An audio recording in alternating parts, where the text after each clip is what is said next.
So let's start. Hello everyone, welcome to Tarush Speaks, an initiative by Tarush Foundation. किसने क्या खूब कहा है कि कामयाबी सुबह के जैसी होती है, मांगने पर नहीं, जागने पर मिलती है. On this note, today we have someone special on Tarush Speaks. He is an author, a TEDx speaker, an enabler, award-winning trainer, a serial entrepreneur, a advisory board member, and a lot of tags that I can give him. Sir has an experience of more than 10 years where he has led 6,500 plus strong manpower base spread across the country. I would like to welcome the director of DSSG Bespoke Solutions Private Limited, Dr. Sheetal Nair. Sir, welcome to Taurus Foundation. Thank you. Thank you. Thanks a lot for having me here today. Okay, sir. Sir, before I actually start, I'll tell you about what this Tarush Foundation and Tarush Speaks is. So, Tarush Foundation is an amalgamation of academicians across the country where we connect the students as well as the faculties using a common platform so that they can share knowledge, they can gain new things, new experiences from everyone. So, it's kind of a platform which is unique in its way so that people can learn new things and people can share their knowledge not on the school or college level but informally, like we are doing right now. So, as an initiative of Tarush Foundation, we have Tarush Speaks, wherein we connect with eminent personalities just like you. We have our on our platform, and we try to connect with these personalities and gain the knowledge of what is running in the industries, and we try to give the same to our academicians. So, all those who are related with academics, they will be your audience today, and I won't be taking much of the time, so I'll just hand over it to you. We'll have a good session with you at first, and we'll take up the questions at the end. Sir, the stage is yours. Over to you. Thank you. Thanks a ton for having me here. And really, I'm happy that I'm able to speak about something which is very, I can't say close to my heart, but apparently I think it's always on my hand social media. And obviously, a lot of interaction with the youth too. So imagine the situation. We all know a lot about the World War II and how Hitler was able to influence so many people into going to war, the entire nation, and getting people into the ally and allied and the Axis powers. Imagine if Hitler had social media. Just imagine. Just run your thoughts wild. Imagine if Hitler had social media. What do you think? Would the effects of the war have been like more brutal, or would it have been reduced? I'm sure this question will get your thoughts moving. While you think about that, let's talk about the present. Youth and social media. Why are we talking about youth and social media? Why can't we just talk about the general public and social media? Does this question bring to the fore the idea that it's only the youth who are using social media? It's only the youth which is trying to use these technologies, and if that's not the case, then why should we be talking about youth plus social media? So I have an answer to this, and I would request all of you to think about this question in a very, very big, pragmatic manner.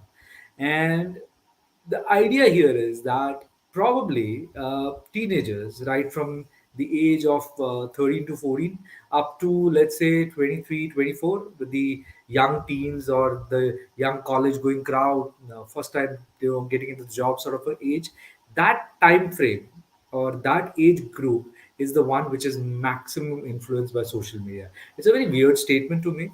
A lot of you may contest this statement. A lot of educationists might think that that's not just the age. I mean, even our peers, our colleagues are getting affected. Yes, they are. But you have to understand why we're talking about the youth. India today has overtaken China. We are one of the most populous crowd or the most populous nation in the world. The benefit that we have is the youth power. We have a lot of young people in our population, and the youth is what drives the economy. And as Chanakya said, that to ensure that the nation becomes strong, it is the youth who has to drive the nation. Now, the youth of today are getting exposed to multiple things, right from a different variety of education to a different variety of media. So, exposure to social media being one of the biggest four, which is influencing them. Let's take it like 2 decades ago, probably when I was probably, that same age gap. The media which we probably had Doordarshan, at best Metro, and then we had a few foreign channels, right from Star World to your Star Plus. Uh, I mean, that was it. That was the only source of entertainment that we had, and probably a bit of hardcore media that we used to read and probably listen to music and the songs that we had. That's about it. I mean, that's all the exposure that we had. So what happened then? Did we turn out bad because we had lesser exposure to the media? Or was it good for us that we had lesser exposure to media? This is another question that you guys need to ponder about. You need to think about. Circa early 2000s, the mobile telephony, the rage came into the frame, the VUCA world, the volatility, uncertainty, the constant change, the way everything is changing around us, technology. Technology is driving that, right? And mobile telephony changed everything. Initially, it was just a smartphone with which could click pictures, zero point 0.3 megapixels, and all that the Nokia's used to give us, and probably used to be able to send text messages. So yes, that was one. But late 2000s, 2010s, we had social media in the form of Orkut, Facebook. Mid 2000s Orkut, late 2000s is Facebook. But you have to understand that social media was very much restricted to your desktops. That social media was very much restricted to probably your laptops, people who could afford laptops, right? So to access that social media, we probably had to sit at a place, spend some time on the screen, and that too was restricted. I mean, your parents used to tell you that this is the time frame for you to, go and access your desktop, your laptop, your emails, etc., etc., etc. But what has happened today? Today, everything is on your hands. You have your mails on your hands. You have your Facebook. You have your the new Facebook, that is LinkedIn, that on your hands. You have Instagram on your hands. You have TikTok on your hands. It's banned apparently, but yes. You have Twitter in your hands. You have Snapchat. You have so much going on, which is there with you.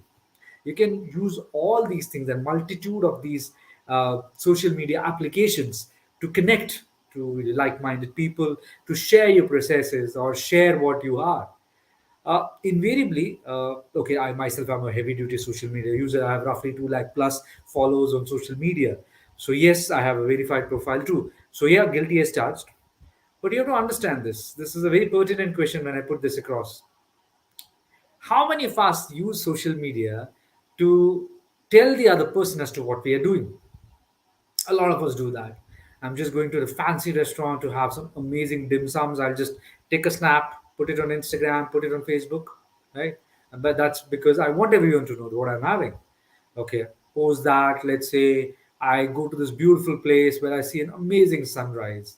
I'll take a snap or probably take a video and just put it on Instagram, put it on Facebook. Why? Because I want everyone to see uh, what I have been doing, what I've been looking at.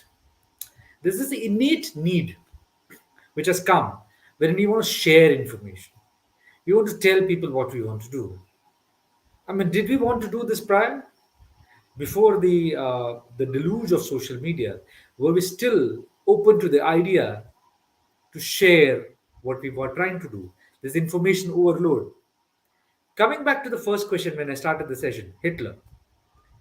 Now let's get back to Hitler. Imagine if Hitler had Instagram. Imagine if Hitler had WhatsApp. Imagine if Hitler could send his propaganda messages via WhatsApp. Now let's come back to this present scenario. Remember, let's have Hitler always on the backdrop. Okay, let's remember Hitler. Let's remember the dictator, how he ran his offices, and let's think of social media. Now, coming back, this overload of information. So, is that good? Is that bad? Is it okay to share so much? Uh, so, yes, I mean, I teach at a lot of these B schools, okay, and majority of these B schools, the students, I usually end up asking these questions which are there on the screen. Name the five wealthiest people in India. I mean, I'm sure in your mind, the first person whose name would come is Abani, then Adani, and stuff like that. So Ambani, Adani, etc., etc., etc. Maybe the Tatas, maybe the Godrej's, etc. Coming to the next question, which is there again on the screen. Name five teachers who helped you through your journey. Okay, I'm sure you will again think back to the times. Probably if you're studying right now, your faculty is A, B, C. So for me, there are really good faculties who helped me through my thick and thin. from my school, from my college, etc. The next question is name five teams which have won the IPL. So yeah, IPL. I mean, you can think of Mumbai Indians, Chennai Super Kings, Rajasthan Royals. I mean, that's about it. I honestly don't know others. Maybe Kolkata Knight Riders. That's are the four people whom I remember. Maybe Sunrisers Hyderabad. So five. Okay, then the next question is name five friends who will help you at any given point of time. And then the last one. You see, there is a very interesting journey when you go through these questions. Now, out of these questions, one, two, three, four, and five questions, technically personal questions as in questions uh, which won't be very similar. You probably which is very personal. Five teachers who helped you through your journey. Five friends who will help you at any given point of. So it is very personal. It is connected to you. As far as five wealthiest people, five teams, and Filmfare Award winners, I mean, this is very common knowledge. This information is very easily available for everyone. You see what I'm trying to say? Easily available information, personal to you. But now with social media, what's happening is, I think I will know all the five teachers who have helped you through your journey. Because that's what you'll post about. On Teachers' Day, ABC was the one who molded my life, who changed my destiny. Okay. Name five friends who will help you at any given point of time. My best buddy, BFF's birthday. We last year were celebrating it at Goa. This year we are in, I don't know, Mozambique or something like that. So you're sharing this information to everyone, information which is supposed to be very private to you in nature. So is that bad? Is that good? So the proponents of social media sharing would say that a show like Keeping Up with Kardashians or the Indianized version of Bollywood Housewives on Netflix, etc., they are crazy doing really good. Why? Because people want to know what's happening, yeah, in everyone's life. It's there is a very innate need for us today to peek into someone else's life. Okay, we have all become probably voyeurs, trying to sneak a peek into what other person is doing. That's probably what social media has done to you. Is that a good habit? Question to the audience. Think on this. I'm just going to keep on raising questions before I come to the last slide and give you my take on it. Is that a good habit? Is it a good habit to have a voyeuristic instinct? Let's say 20 years ago, would it be okay for you to just stand on the fence and peek at what the neighbor is eating? क्या वो दाल चावल खा रहा है? What is he eating? Is the chicken being cooked at his place? Would that be justified for you to just sneak into his home? I don't think it was. I'm sure you would agree to that. Or that neighborhood auntie used to come to ask chini from you. थोड़ी सी चीनी दे देना, and while looking at the chini, she will just survey the entire furniture of your home, the size of the television, probably try to smell in what is cooking, etc., etc. Do you think that was okay? You were comfortable with that? I wasn't. I'm sure you guys were also not. So then, why today are you so okay with sharing so much information? Why is the information overload okay for you? Why is social media made it so acceptable for me to just try on clothes, stand in front of the mirror, and take a selfie? Show my body. Why? Why is it okay? Okay. Let's say because I think I'm really doing good. I'm celebrating, have a good time. So let me share that. So let me tell something to you. What this is doing to the youth of today is human beings per se, as you'll know, Harari said, that our brains are always functional and trying to make us think always on survival. Our brain is attuned to think that it has to always focus on the human survival. Now, when you expressly or rather implicitly let your brain think on so many lines, when you let your brain open to so much information on social media, etc., etc., your brain starts thinking that maybe this is right. Maybe having or buying an iPhone every year is something which is natural. It has to be done because that's what you're looking at every day. Probably having a brand new BMW Grand Coupe 2 is great. It's something which is okay. How much does it cost? An EMF 49,999. Okay, I earn a lakh. So what if I give 50K to EMI? I can drive it. It's cool. That's what you're telling me. No, that's what is happening. Your best friend has taken a vacation with his wife on his anniversary to Bali, and you just keep on liking the snaps. Wow, what a wonderful snipe! What a wonderful photograph! What wonderful food! You probably are doing it out of courtesy. You think that I should be courteous to my friend. I should appreciate that he's having a good time. But is it seriously what you want to do? I mean, I'm just probably having a bite of hamburger, at some part of the world, and I just have a bite. And would you want to feel how juicy the hamburger was? You would not. So why is there this innate need? You know. So what is the problem today? The question here is youth getting influenced. The point is that as you mature in life, the influences either seeped into you so much so that now you're accustomed to it, or probably you have completely taken away from it. So you will find a lot of people who were on social media, who quit social media. I'm not there on Facebook, etc., etc. And there are so many people who are so much into social media that in a day, innately, I think Reuters was the one who surveyed this. Innately, some people in a day spend roughly 6.5, 7 hours on social media. 24 hours. 24 hours in a day, roughly 7 to 8 hours of sleep, roughly 8 to 9 hours of working time. 7 plus 8 is 15, right? And 7 hours of social media. It's 22 hours gone. And then you have 2 hours to probably talk to your friends, talk to your parents.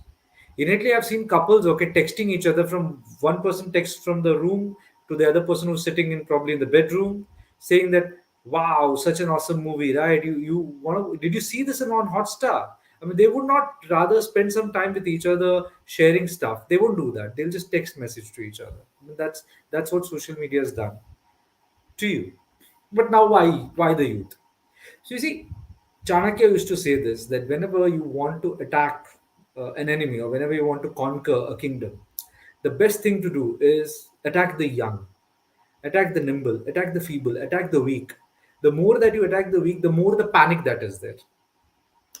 See, the more the panic that is there, more the even the more mature people are going to get worried as to what's going to happen, and that's going to crumble the foundation of the nation. Youth of today is the foundation of your nation, and your country is completely built on youth. A youth which is forever on WhatsApp, forever on Instagram, forever on Snapchat, spending so much time there. Doing what?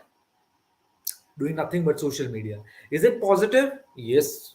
Yes. There are a lot of positives to social media also. You get a lot of knowledge, you get a lot of insight into what things are supposed to be, what things are meant to be. But there is no control. There's no portion control. It's like this. So the apple is amazing for you, right? An apple a day keeps the doctor away. An apple a day. An apple is basically a singular apple. Imagine if daily you're having 10 to 15 apples, your sugar is going to spike up and you're going to end up like a diabetic. So an apple a day. Everything in moderation is really good for you. Social media is good. It's got a lot of positive effects, but the negative effects are amazing. And that brings to me to another thing, that is quattro, the fourth version. There are four things that social media is doing to influence the youth. One, it is showing them something that is not realistic. And because it is not realistic, the youth aspires to that, and many times they get disappointed. Number two, the reason of so much mental trauma, mental health issues is comparisons which are unjust. The society per se is as it is bad. I mean, our education system, our parentage, the way our society functions in terms of comparison. Sharma ji ke ladke ne itna score kiya, tumne kyun nahi kiya? Types, comparisons which are there. That is as it is, screwing up the lives or mind of the youth. And more than that, now there is social media to compare. But that is again causing a lot of drama. There's a lot of issues which are being created. So is that something that one needs to do? No, that is not something that one needs to do. Now, what are the other two effects? Let me get you back to Hitler again. What was Hitler trying to do? Hitler, via the propaganda media, Hitler, via what he was trying to share to the people, was trying to influence the people. He was trying to control. His idea was genocide, genocide of the Jews. Now, in social media today, you will find that there are many people trying to ostracize a particular community. They're trying to ostracize a particular thought process, which may be right, which may not be right. And I'm being very honest about it. It may be right, it may not be right. But then it is the media, it is the power of social media which controls the minds. A minor incident can be just flamboyantly presented in such a manner that your mind will get overtured into thinking that, yes, this is the reality. This is what I'm supposed to do. That is the power of social media, and that is how strong influence it is. Now, I'm an old man. I'm 37. So I do understand how social media can impact. I mean, if you check up my mobile phone, also I spend roughly 4.5 hours on social media. But what am I doing on social media? On social media, I'm on LinkedIn. On social media, I'm trying to post motivational stuff.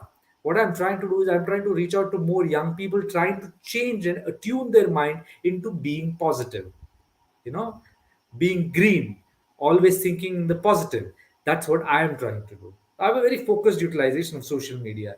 Does it drain me? Yes, it does. Do I detox? Yes, I do. Do not sit with your phones at every single premise. There are places in your life that you do not need to use the social media. Next, and the further, I think, I mean, one of the most important points which I wanted to share with all of you is this: we have a habit. We all want to do multiple things in our life, and many times we say that we don't have time. But what happens with the 5 to 6 hours that you spend on social media? Are you using that productively? Are you using social media in a productive manner? There are many people, many influencers who are using social media to influence other people into thinking positive. I would like to just point out someone like Jay Shetty or Luke Coutinho.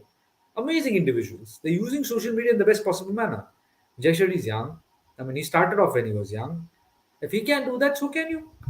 Let's not procrastinate. We have a habit of pushing things through, and social media is something which is pushing us into it. How many of you are in the habits of watching reels? Reels are very addictive. Reels are as addictive as probably a drug like cocaine or a heroin. You know how? You start doing reels and just keep swiping. Just keep swiping. You're like, I saw this next one. I saw this next one.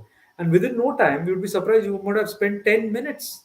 10 minutes, out of which you could have spent 5 minutes meditating, 2 minutes probably talking to a very close friend of yours in one part of the world whom you have not spoken to in ages. But no, we will post stuff on social media, we'll send the link to our friend on that part of the country, expecting that that friend will like it. And that's the problem. That is the exact problem which is plaguing all of us, and more so the youth. Why? Because you and me have had a life without social media. People who were born probably in the 80s have lived a life without social media. Probably 70s, obviously, 60s much more, and 50s were austere, rather, I would say. So we are all okay to live without a life of social media. What happens to the youth of today who are getting exposed to social media right from their birth? So I'll give an example. I was coaching a CEO of an organization, very big company, an American MNC set up office in India, and his CEO. And I was just talking to the CEO about it, and he was telling me, I showed my 2 year old daughter a snap, you know.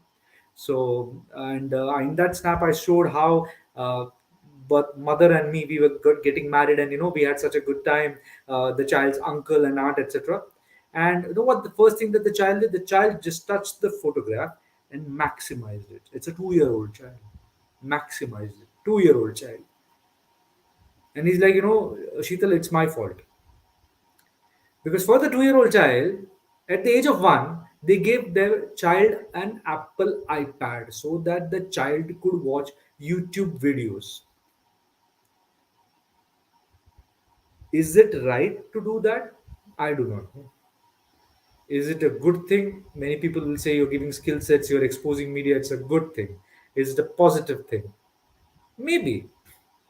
But at that age, when the child's brain is so uh, nimble, it is so influensive, if you're trying to expose everything YouTube to the children, you have absolutely no clue how their mind is going to function. What about their eyes? What about their eyesight? Look at my specs, even. And this is probably because I used to, like a geek, used to read a lot of books. I can say that, but then a lot of it has to be contributed to the fact that I spent a lot of time on screen. So not good, really not good. And you're getting them so used to it, it's going to become like oxygen for them. You take off social media, and you will get people getting frustrated. Don't believe me? Let's do an example. Let's do an example. If you try to have dinner with your family, try to sit with your family and have dinner, do not use your phone. Keep your phone far away. Every 2 to 3 minutes your brain will get a ping. Was that the sound which was there? I mean, did my phone ring? It's gonna be there. The ghost noises come to your mind. Let me go a bit further. Sit alone with yourself and probably have a meal. While you're sitting alone with yourself and having a meal, do not have your smartphones with you. Do not have any media in front of you. No newspaper, no magazine, no television. Try to eat your meat alone. And while you're having a meal alone, take your time. Minimum 20 minutes. Spend your 20 minutes having that meal. And you will see your heart palpitations gone up. This is how much addicted to social media you and me have become. So imagine what happens to the young people. Imagine what happens to the youth. They do not know a life without social media. They do not know what to do without social media, what to do without the drug. Take it away and they'll become like those addicts, who have been suddenly they have suddenly been made bereft of something that they are so much addicted to, something that calms them down. This is bad. This is really bad. And the sad part here is our education system is supporting it. Smart televisions, smart pads, smart education, working on stuff. Good.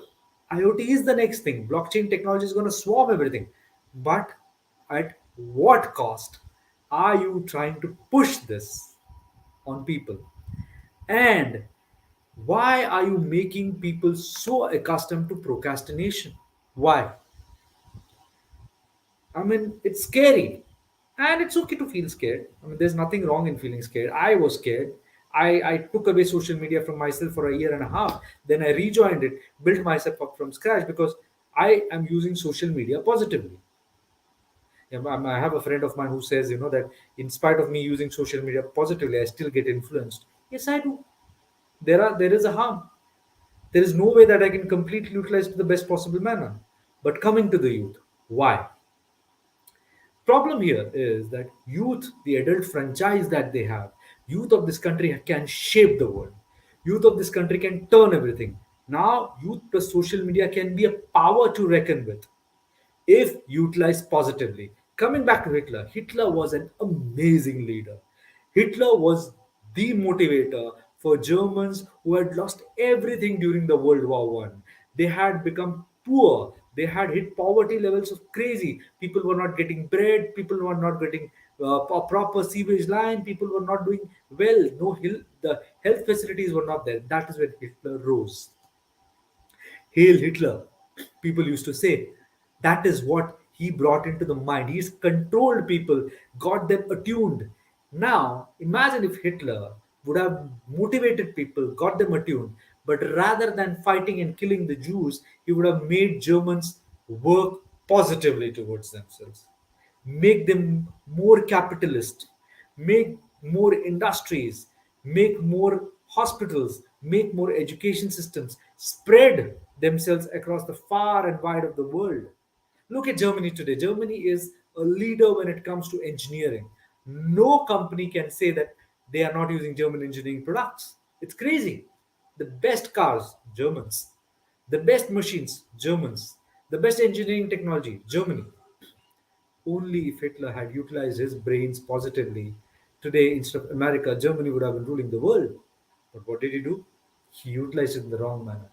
This is the power of social media in the hands of the youth.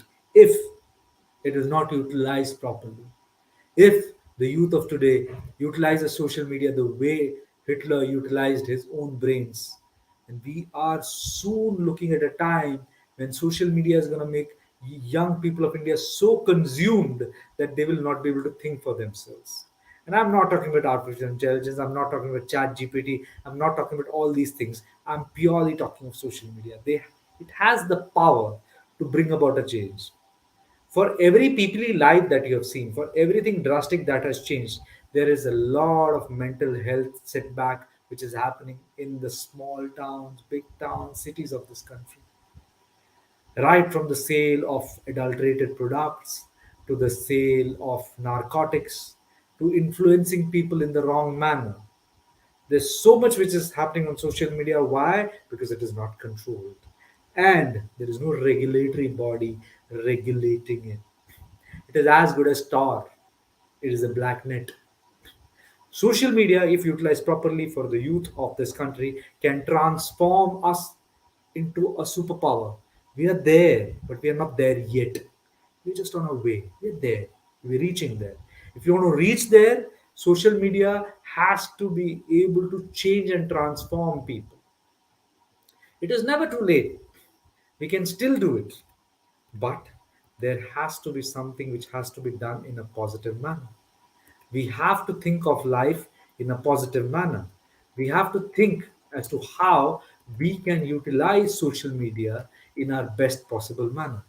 Youth has to do one simple thing: don't use social media to impress people, use it to impact people. Let me repeat: do not use social media to impress people, but impact people. The moment you're able to do that, this addiction will become your weapon. So that's it from my side. Thank you for my 30 minutes, and I'm open for questions. Well, sir, it was really an informative session, I would say. And yes, there are some things that we know about social media, but we don't realize that they are being true or not. So your session has really gave us a beautiful insight of yes, these things are happening to us in life. Right. So I would like to take some of the questions. One is from our fellow teacher, faculty, who is quite concerned about how to use this social media in a positive way. So the question goes like this: today's youth is attracted to social media, that is virtual world, to get positive recognition, which they lack in real world. So how do we drive their thoughts towards getting recognition in the real world rather than talking about the virtual world? Okay, now there are these are two questions, and I will give you two separate answers for this. Let me start with the second one. The second question very clearly says that the instant gratification that social media gives you, know, the moment you post something on social media, you get your likes, you get your comments, and that is instant gratification. We're very happy because we are instantaneously given some recognition. In life, that is not how it happens. It takes time. It takes time to reach a position, and the moment you reach a position, you get recognition. So in social media, the reason why it is very addictive is also instant gratification. So the question is very correct when you say, how can we actually ensure that they do not get hooked onto this instant gratification and look at real life, real time efforts? Simple. In social media also, there are influencers who talk about the same thing. Today's youth is not much on Facebook, they are more on Snapchat and Instagram. Now, there are influencers which are there on these two media who talk about similar stuff, their likes, their dislikes. You should allow them to mold their lives onto this. The positive fact of social media is that it not just gives you a voyeuristic instinct into your next door neighbor or your friend, it also allows you to look and feel what a influencer is doing. Like for example, I really admire Sadhguru. So I follow his social media posts on a regular basis, and he manages to make me so positive, so positive. And that positivity makes me think that I can do something in real life. So this is a real life model. Sadhguru will not talk about instant gratification. Sadhguru will talk a lot about real life expert decisions. Now let me not get spiritual. People might think that I'm propagating religion. I'm not. Let me talk about uh, Anand Mahindra. Try to follow Anand Mahindra on Twitter. You see what he posts. He posts so many inspirational stories. Again, very real life. It makes you think that I do want to do that. So when he posted something about 3D printing and how he has funded that startup, it made me think. It made me feel so nice that in India there are a set of bunch of students who have actually made 3D printing printed buildings a reality.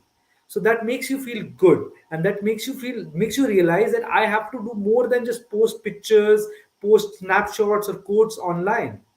See, the problem here is out of the 1,200 or 1,500 friends that you have, you will always have roughly 150 to 200 people liking your comments. That's enough for us. Why? Because in real life, when you go and speak to 10 people, not even a single out of those 10 are going to come and pat you back and say, oh, wow, you did a good job. That is why it is very addictive in nature, social media, right? That is the biggest pull that social media has on you. So you have to get them attuned to these people who actually do better. Now, is this a one trick pony? Is this the only thing that you can do? No. There are other things that you can do too. You can show them the negative effects of social media. There's so much written about that. There are so many documentaries on that. There is so many real life cases of what has happened when people are so much hooked on to instant gratification on social media. Mental health, people getting into really weird situations in life, so much scamming happening, so many phishing stories. Share the real life issues with them. See, everyone likes to be very proactive and positive, and that is why the insurance industry is making millions and millions of bucks. Show them that this is how they can insure themselves. So you are giving them a two-pronged strategy. A, you are showing them the positives and try to attune themselves to the positive. B, you are showing them the negative and try to make sure that they insure themselves against the negative. So these two things will, when they go side by side, they will actually help the students focus a bit more on the positives of social media. Coming to the first part of that question, which spoke about how and what we can do to get them to think positively about their life. You just need to pull and plug. Everyone has role models, everyone has idols, whom they try to uh, ape or try to copy in their real life. Imagine if I am someone who's very interested in cars. I would probably love a F1 racer. I would like to become like a Schumacher or Lewis Hamilton, etc., etc., etc. That's what I would aim to. So he would become my role model. Whatever he does, I would try to do the same thing. In soccer too, you'll see a lot of these kids watching Premier Leagues and whatever they do. So make sure that there are positive role models of these people for them on social media. So that will also help. But remember, you should allow them to choose their social media icon. You should not push them to that. You should not say, okay, you are into racing, this is your guy. You are into technology, this is your guy. In technology, you have to go and follow Rajiv Makhani because he has given amazing docus on technology. No, not that. Let them choose it, but make sure that you have a constant dialogue. If you don't talk to the youth of today, na, they are as it is very happy not to talk. They will not share, they will not talk, they will not chat with you. I've had parents who say that my kid doesn't share things with you. But how will he or she share? I mean, he or she is sharing on Facebook, he or she is sharing on Instagram, and he's getting his friends to talk. Strangers to come and comment that, oh wow, you have a problem and this is what we can do. This is scary. So this approach will probably help.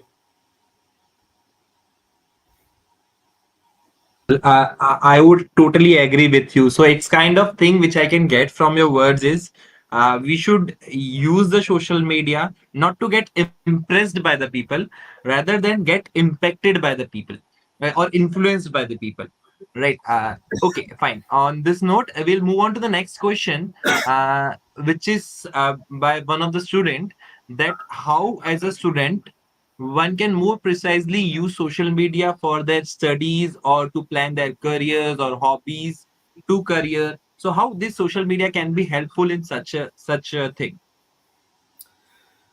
So in today's world, what is happening is, the world is becoming flat. It is literally flat. So to reach from one point to the other is very hard, like in terms of physically traveling. But the internet basically makes it accessible everywhere. So right from your education to your what do you call, things that you're supposed to learn. You have your YouTube videos. You have your Instagram reels, etc., which showcase these things across. Now, my point here is that in life, now we have to do a SWOT for ourselves. A SWOT is basically SWOT, that is strength, weakness, opportunities, and threats. The moment you do your SWOT, you would realize that what you're really good at, what you're really not good at, what you're supposed to improve in life. A life should be with a vision that I'm supposed to do this in my life, and the mission to be accomplishing that vision. So, in order to do so, you have to choose the right role models. Today, I'm an author. I'm a serial entrepreneur. I am a motivational speaker and I'm a TEDx speaker. So a decade ago, when I really, so I always had been a trainer since 2 decades ago. But a decade ago, when I really made the choice that yes, I want to do this, I picked a few people on social media whom I really thought that are doing such an influential job. What have they done? How are they doing it? Can I do that same thing? Can I ape them? When I started aping them, Control C, Control V, I realized that is not me. So what is me? What makes me happy? Then I started creating my own content. And there is no shame in accepting that you begin the way you begin. So there is no original story, there is no real time thing. It's all inspirational. And to be inspired is fine. It's absolutely fine. But be inspired with the right sort of people. So if you want to learn something, there's so much which is available. So when I wanted to cook, I want to learn Spanish cooking. So I just followed this channel on Instagram, which wherein the cook comes and teaches a lot of Spanish style of cooking, right from your Spanish rice to your tacos to your bruschettas, etc., etc., etc. So I learned a lot by watching that channel. But then it has to be focus oriented. It has to be very time bound. It has to be very clear, instinctive. That what am I doing? The moment I finish it, I'm out. I wanted to learn baking, I learned it, then I'm out. Doesn't mean that 24 hours I just keep on following the baking channel just because I used to do it once. Doesn't mean that I keep on doing it every second day. So remember, follow, then unfollow. Because you should follow only till the time that you need to follow the person. The moment you are clear that I know everything that I need to do or learn from this person, unfollow. Because unfortunately, every second influencer in Instagram or Snapchat everywhere today is also selling something. It is a fact. I mean, it's a corporate world. It's a money run world. Everyone is trying to push products down your throat. It is necessary or not necessary, God knows. Right from your apple cider vinegar gummies to your I don't know hair oils, which probably cost 1,500 to 2,000 bucks, and probably if you ask your mom, it would have cost you what 50, 60 bucks. So remember, influence yourself, get impressed, but with the right kind of people. Don't just randomly jump into the ship. I mean, that's what I would like to share. Well, that's a really I would say perfect answer for the question that has been asked.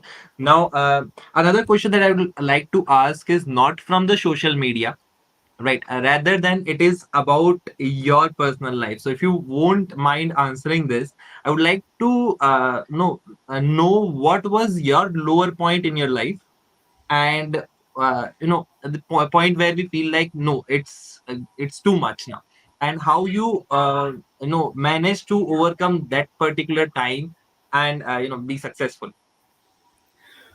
So in life, na, life is like an ECG. You know how an ECG is? It goes like this.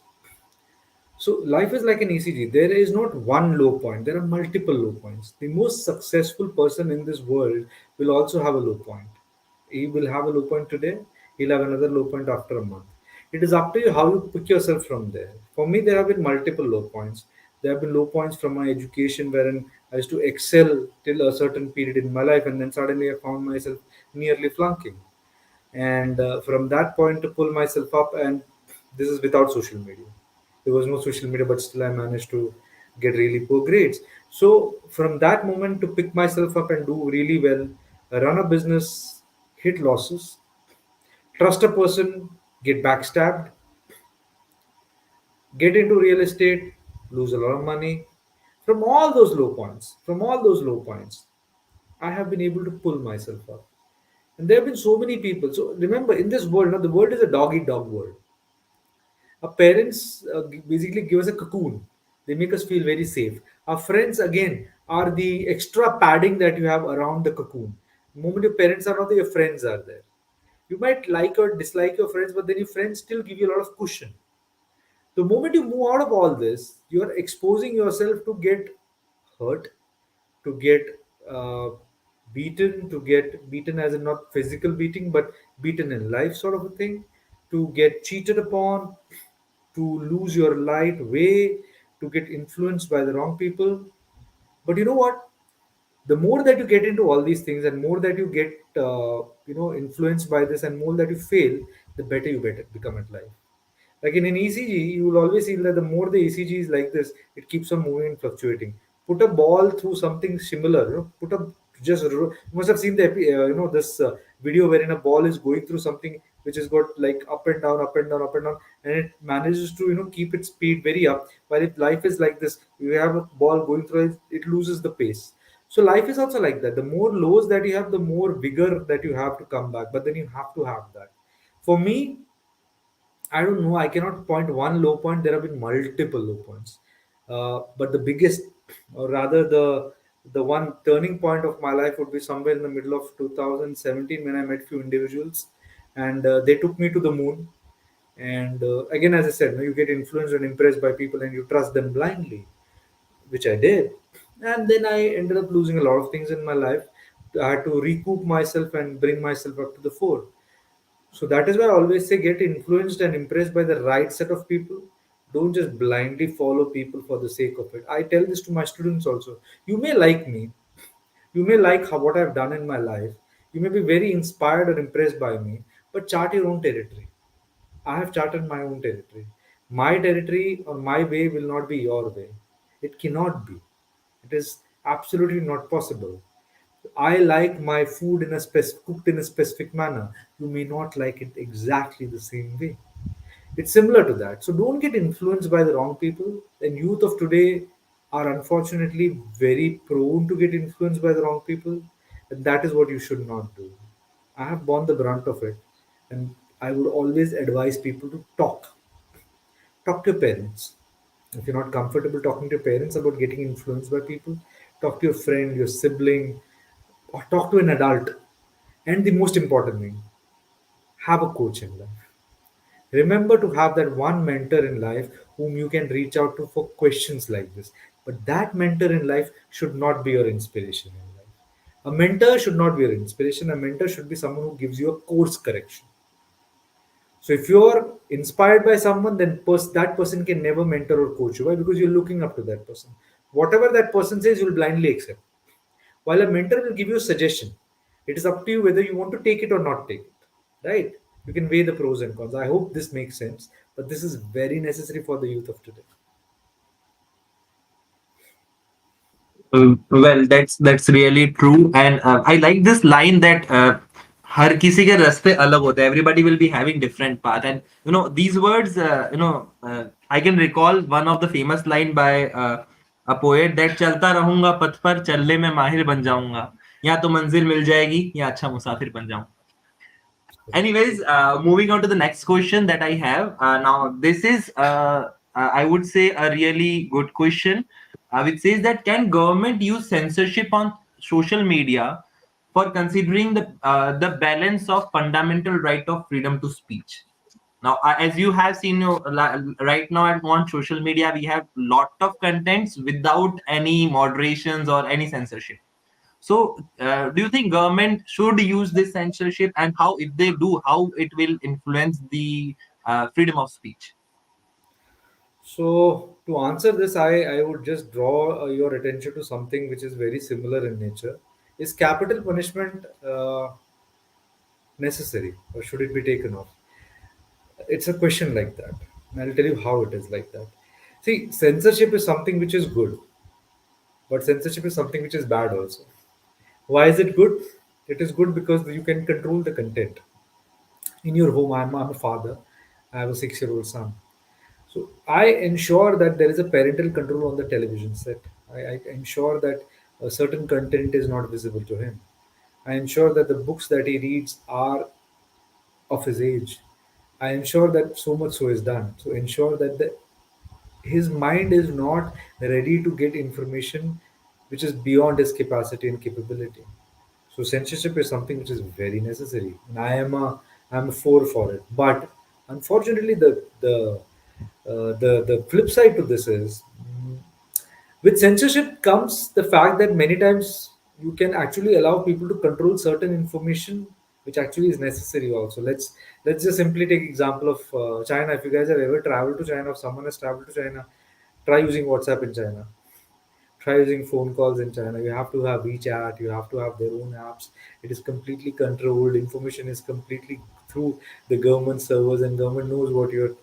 I mean, if I put it very in a very crass manner, government knows what you eat, government knows what you do, government know how much you have shit. It is that good. I mean, that's how China functions. Would you be okay to have something like that in our country? Unfortunately, with the diversity that we have and the proponents of democracy that we as a country are, not possible. For that matter, let's say, okay, the I mean, films are censored. You have adulterating movies, but adulterated movies playing in multiplex will have a 7-year-old watching an adult movie. And what is an adult movie? I mean, you have songs wherein you have the lead protagonist and his damsel in distress making out. How is that not adulterated? How is that not R rated? For people who say that is an expression of love, I agree it's an expression of love. But should a 6 year old or a 4 year old or a 5 year old see that that is how we express love and then go to the school and try to do something similar to his friend in school and think because it's normal, that's what my mom and dad saw, it has to be done. Is that right? Is that correct? If not, then go on social media, go on Instagram, just type a few keywords and you'll be shocked at what you see. It is pornographic in nature. It is crazy. But this is what you are exposing your children to. Is that bad? It's up to you to decide. Who am I? I don't allow my children to look into anything like that. I censor that. You think your parents would want it to be censored for you or not? I don't know. As a country, yes, for censorship, but unfortunately, as a country, it will not be possible for sure. Why? Because there will be people who will say that it will be misused, and trust me, it will be misused. Media is misused. The fourth estate is no longer a pillar on which democracy stands, unfortunately, today. So yeah, that's my take on censorship of social media. Well, that's really true because in a country with diverse mindset, it's too difficult to have censorship on social media, which is full of content. Okay, with this, we'll move on to the next question. And this is question by one of the student. And being from an engineering background, I too feel like this question is relatable. I specifically, when I look at your background, the way you have been writing books, and you are a impressive storyteller, I would say. So, since my engineering background, we have been told that we are supposed to be good listener. But is there any way by which we can be good storyteller rather than being a listener only? Okay, a good storyteller is always a listener, and I'll tell you why. God has been very kind to you. God has been very direct to you. God has given you one mouth and 2 ears. He himself is telling, "Beta, bolo kam, dekho aur suno zyada." Talk less, look and hear more, observe more, listen to what people are saying. These are hints that the God has given to you. Two hands, two legs, 2 ears, 2 eyes to do more, right? But unfortunately, we don't. Now, as a storyteller, in reality, if you want to be a good storyteller, you have to be a great listener. Why? The more that you listen, the more that information that you take in, the more you can turn it around, make a story out of it, and explain the most complicated concept in the best possible manner, like right from root cause analysis. So of mine who took a class on root cause analysis, and he used to tell me as to, so we had operations management, and he used to telling me that how and why root cause analysis is something which is very so important when operations management is concerned. So he just gave a simple example. He gave me an example of Mahabharata. He gave me an example, me, when I say me, the entire class, an example of Mahabharata. He gave an example of how the chariot's wheel broke when Arjun, Krishna, they were going, and then Karna and others, they were shooting a fire. So the point is that what he tried to showcase was why the war of Mahabharata took place. Did the Mahabharata war take place because of Kauravas trying to usurp land of Pandavas? Did the Mahabharata war take place because Duryodhan was anguished by the way Yudhishthir was treating him? Did the war of Mahabharata actually take place because Dhritarashtra was a weak father, weak king? Did the war of Mahabharata take place because Bhishma did not actually utilize his voice to the best possible manner, and he was actually able to drive the entire thing to one single incident in Mahabharata? That incident was very simple. The incident was Panchali slash Draupadi teasing Duryodhana when he fell in Indrapastha, telling that Andhe ka beta andha. That is what he brought the root cause analysis to. So the idea here is the most complicated concept can be explained to you in the easiest manner if you put your ears to it, listen more, and try to understand that everything has to have meaning in life. You can use the same story to explain multiple things. And I have done this a lot. I have the same presentation to explain multiple things. Why? Because everything has a new story which I can concoct around it. But that will only happen if you listen more. Your grandfather, your grandmother, your father, your mother used to tell you stories when you were very young. It can be Raja Rani ki kahani, Chuhe Billi ki kahani, Bandar ki kahani, whatever it is. Everything had a moral. The morale or the moral of the story was something which was always there. It is up to you to explain what moral you want to share. The monkey and the no no the sour grapes story where the monkey does not give the grapes to the jackal, that can be anything. It can be in HR terms colloquially sharing as to why the employee left the organization because the HR who was a monkey giving grapes was not okay to give grapes to the jackal, and he just left. He said, oh, such a sad company to work with, he did not get a good performance appraisal. Simple. The grapes are always sour. So it's up to you. It's up to you to utilize stories, but for that, you have to be avid listener. You have to listen more, talk less. Okay, so the way we have been studying this, that listening is an important part of communication. So that's true in any case, right? Okay, fine. So with this, I'll move on to the last question, and this is really a thought-provoking question for us because we have seen that a lot of thing has changed since the pandemic. So even no the way we see social media, do you think it has been influenced by the pandemic? Because earlier, before pandemic, the society, the way we are living, we are more into physical contacts with the people. Now it's all about social media, all about the virtual interaction. So, do you think pandemic has influenced the way we are interacting with the people on social media?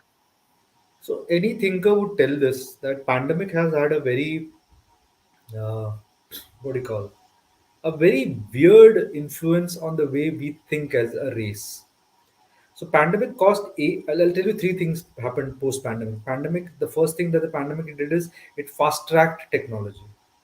So from it was a need of the hour that people had to have virtual meetings.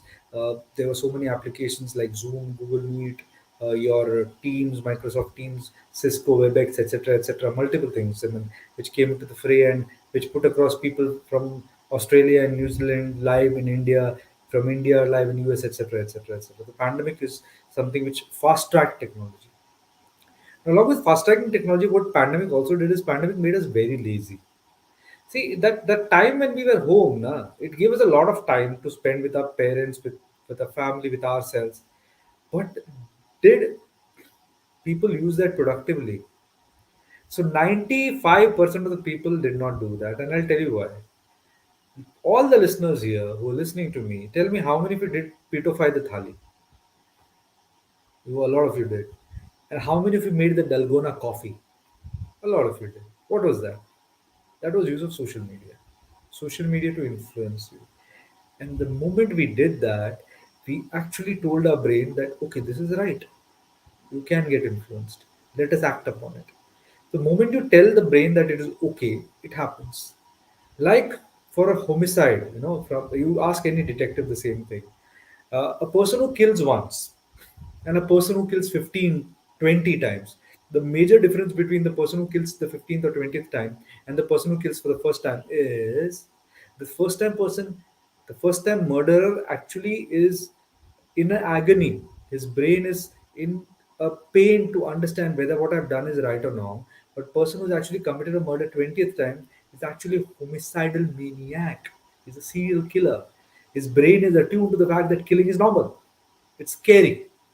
These people are psychotic in nature, right? Now the same thing applies to social media. When you give accreditation, the way pandemic allowed us to give accreditation to social media, you've already told your brain that what you're doing is right. And that is why post the pandemic you will see that people have had to face so many mental health issues. Ask any corporate HR, and the HR will say that we are having counseling sessions for our people.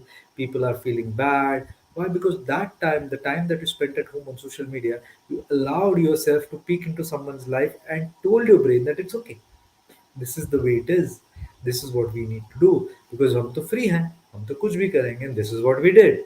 So only those people who are able to move out of this reverie, the shock of the pandemic, are the ones who are living a healthy life today. Otherwise, a lot of us, I would rather say 90% of the population, is affected by this pandemic yet now. And this pandemic is something which I call the social media addiction pandemic. That is not going to go away soon. Telling you, use this experiment. Sit alone for 20 minutes on the dinner table without smartphones, you will get scared. You will not do what to do, and that is addiction. Well, I totally feel this is the real thing. So, though the pandemic is over, the pandemic is not yet over, because we are seeing this thing in our regular life. Right. So, with this, we would like to wrap up our session. So, before we end up, I would like to thank Hariom Shukla from Rashtriya Yuva Sansad Sangh, uh, because of whom this session was possible. Hariom, would you like to say anything? So good evening, Sheetal sir. Good evening. So sir, as always, it was pleasure to listen to you. But sir, if you give me permission, I still have one question to ask, and Go that's for it. Go for it. that's not related to somehow social media, but it's very much related to you and youth. So when we announced your coming, so there were a lot of people asking me that you are one of the top authors of the country, right? So I want top five tips from you to how to become the topmost author of the country. Okay. Trade secret. Let me share all the trade secrets with you guys. So, to become a good author, I mean, it is not necessary to become the top author of the country, but to become a good author, you need to read a lot. And let's be honest, a good author is one who reads a lot, consumes books, eats books away. The moment you become like that, you'll automatically become a good author because you would have consumed so much knowledge. For you to replicate that, think what is right and wrong is going to become easy. Number one. Number two, log. Make sure that whatever you write, read, and see on a day to day life, let's say people who are listening to me right now talk, I'm sure you must have heard something which interested you or enticed you. At that specific moment, remember to write it down because you have a very fallible memory. It's not an infallible memory. It's not something that's going to stay with you forever. Your memory is just going to get overlapped. It's like one memory over the above, and then eventually it gets overlapped. So, the moment you hear something which is very good, which is very interesting, write it down. Do not write down on a smartphone. If possible, write down in a diary or with a pen and like paper there. If not, then use the smartphone. That's fine. That's a positive use of technology there, right? So, A, you read a lot. B, you do this. C, talk to people, share what you've written to them, let them share their opinion. This people whom you are sharing this written item should not be your friends, should not be your family, has to be random people who have actually no connect with you, so that that person can actually give you a critical appreciation. So you appreciate but critically. It's a very very weird word, right? It's a paradox to put critical and appreciation together, but there has to be critical appreciation because the more critical appreciation you have, the better you will become. Number four, start by writing small. Don't go for the biggest thing that you do. Don't start off by writing a novel. Write a short story, write a blog. See how people are perceiving it. And social media is amazing. Start writing articles on Facebook and LinkedIn. I mean, LinkedIn is the best when it comes to professional networking. Use LinkedIn to write articles which make a sense to you, and people actually share data with you, share feedback to you. And the fifth and the most important thing is leave the right kind of social media footprint as an author. Social media is, I had to use a word, but I'm not going to use it. Social media is something which is like which a weird thing. It can just come back and bite you back. How the whatever you write in the social media or in the online world stays. To make sense as an author, because once you are famous or once you get your work out, people are gonna go and check what you did like a year or 2 years ago. What was your past like? What was it when you were like 4 years ago? You were nothing. So they would try to reach out to you. They would try to understand whether this individual has transformed, has changed. What he says, does he actually mean that? Like we saw the tweet by Vivek Agnihotri when he said that is this how women are supposed to be dressed, or is this how you were supposed to dress yourself? While 6 years ago in the launch of his own movie, he himself said skin shown by women sells the movie. So it is a very parenthetical thing. So you have to be very careful when you are an author. Think before you post something on social media. So these are five things which I think will always help you become a good author. Again, it is not necessary for you to become the topmost author in the country, but yes, it is very necessary to at least Share work which influences people in the right manner, impacts their life. So, yeah, So thank you, Sheetal sir. Your golden advice was like very good for people. Now, I definitely think there will be many more impactful authors from our audience. So I really extend a hearty vote of thanks to you for giving us your valuable time as always. And it was a very good opportunity to hear you, and was sure it has surely encouraged us. So whenever after this session we will put stories, definitely we are going to have good comments, because today definitely we were having a good time listening to you. right. Oh, thank you guys for having me here. Thank you, Hariom, for connecting me to Tarush, and it was wonderful talking to you about something which is very close to my heart. Thank you. Okay, thank you so much, Hariom, the founder and president of RYS India, for giving us this opportunity to connect with Dr. Sheetal. And yes, this has been a wonderful session. And again, there are some of the things which we see in our daily life, but we have realized this through this session. So it's time to say goodbye, though we don't want to. But yes, let's wrap up this session. And on this note, I'll just end up this session that सीढ़ियां उन्हें मुबारक हो जिन्हें सिर्फ छत तक जाना है. सीढ़ियां उन्हें मुबारक हो जिन्हें सिर्फ छत तक जाना है, जिनकी मंजिल आसमान है, वो रास्ता खुद बना उन्हें रास्ता खुद बनाना है. Well, Wow. thank Brilliant. you so much, sir. Thank you so much, Hariam, for joining us at Tarush. We'll look forward to see you again. Thank you, sir. See ya. Bye bye.